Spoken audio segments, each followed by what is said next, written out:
In Austin, I'm Adam Bennett. Texas Democrats are facing tough decisions and an approaching deadline after a Supreme Court ruling upheld a redrawn congressional map. As KVUE's Daniel Perot tells us, some Democrats have a choice: face a grueling primary, run elsewhere, or retire.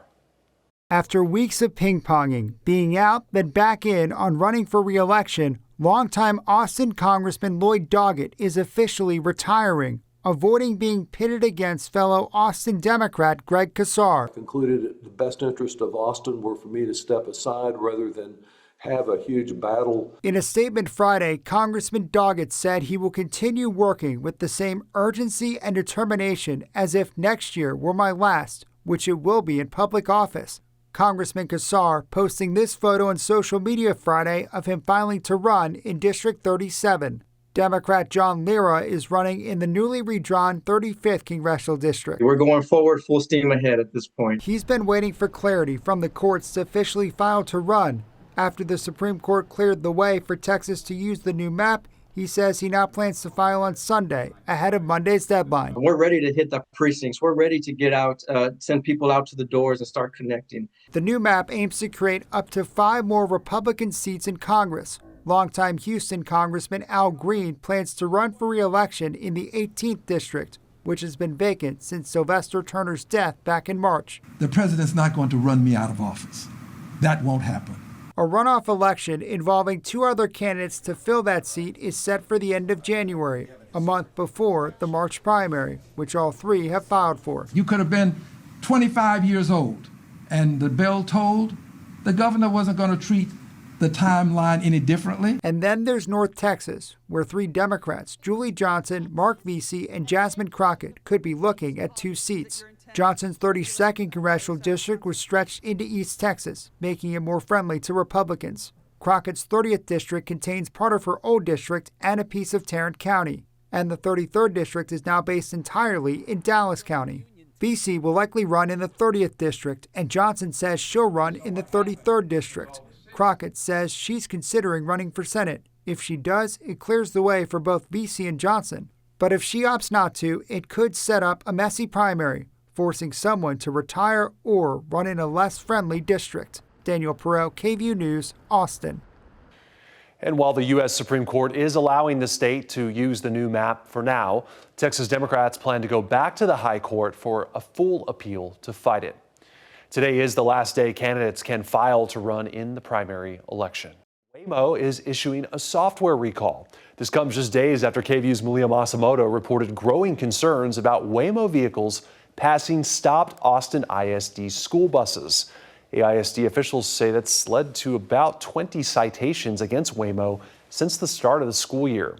Waymo says this problem did not lead to any injuries, and there was another software fix released on November 17th to address the problem. But the company continues to investigate, track, and add more updates. Austin ISD responded to Waymo's voluntary recall, issuing a statement that reads, quote, "While we are grateful for their doing so, publicly acknowledging the danger posed to our students by their operations does not ultimately alleviate the danger. We continue to request that Waymo temporarily cease its operations until it can guarantee our students' safety," end quote. Well, soon Austin Fire and EMS will have a full collection of bulletproof vests to help keep them safe as they respond to dangerous emergencies. The Central Texas Public Safety Commission made a donation for both departments to buy what they've been needing for a while. KVUE's Malia Masamoto explains how this will improve their responses and keep them safer. Every time these first responders drive out the doors, the reality is any truck at any time could respond to a violent incident where they're in danger of from someone with a gun or a knife or other violent incident. But a big donation is taking a bit of worry off their plates. At times when they're not wearing these, they'll now all be able to wear these bulletproof vests as an added safety measure.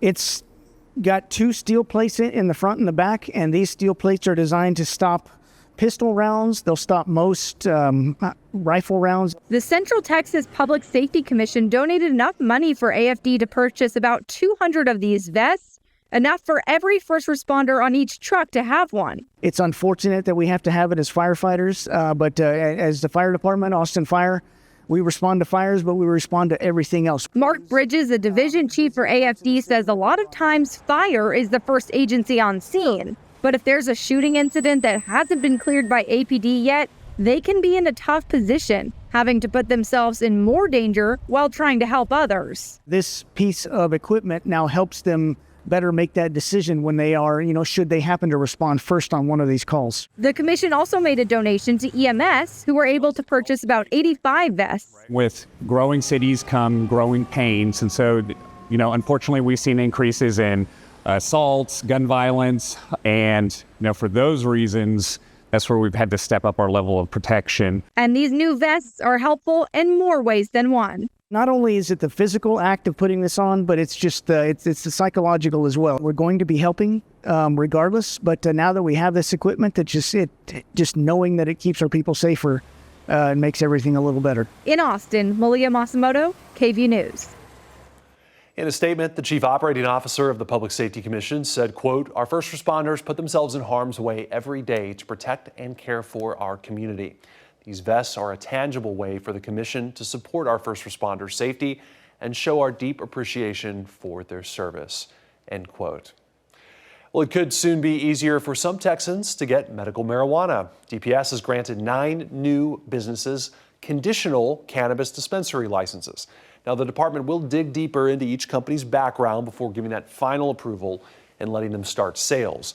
This all comes as the state has expanded its compassionate use program. Teacup, as it's known, lets doctors in Texas prescribe low-dose THC cannabis for medical use. State lawmakers expanded that program this year, and that same law lets DPS issue 3 more conditional licenses by April. Well, some Central Texas veterans spent the weekend in Washington, D.C., thanks to Honor Flight Austin. A big crowd showed up at Austin's airport over the weekend to thank 7 World War II veterans for their service. That event featured a band from the Austin Firefighters Association, plus an honor guard from the Department of Homeland Security. It's all part of Honor Flight Austin's yearly trip to commemorate the anniversary of the attack on Pearl Harbor. That was 84 years ago Sunday. The veterans are anywhere between 99 and 104 years old. We spoke to one Honor Flight volunteer who went on a previous flight. He said there was a big difference in how he was received decades ago versus today. When we came back from Vietnam, we weren't treated very well. We weren't received very well. But the send-off from the Honor Flight was people along the corridor would stop and wave and thank the veterans for their service. It was very heartwarming. Now, along with the remembrance ceremony, the group also made stops at the White House, the Smithsonian, and Navy Memorial. Those are the headlines in Austin. I'm Adam Bennett.